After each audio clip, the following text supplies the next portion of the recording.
Assalamu alaikum wa rahmatullah. Bismillah ar-Rahman ar-Rahim. So we went to the next chapter of our curriculum, which is called Irregular Verbs.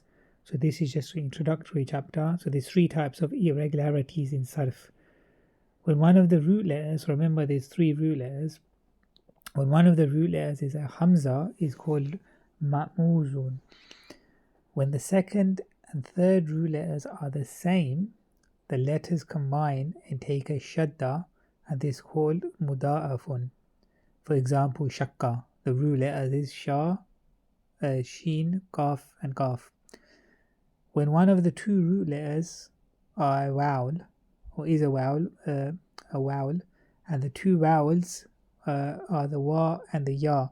Even though alif is a vowel, it's not considered a root letter, and is replaced with one of the other two, the waw or the ya. So when one of the two root letters is a vowel, it's called mu'talun.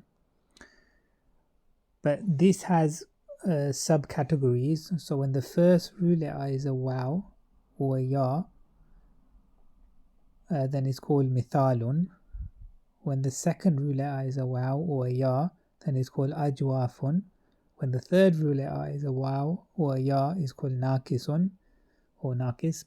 And when the first and third root letters are wa or ya, is called lafifun mafrukun. So this is when the first and the third root letters are both either a waw or ya, or mixture. Are both a wa or ya, is called lafifun mafrukun. And when the second and the third root letters are waw or ya, then it's called lafifun makrunun.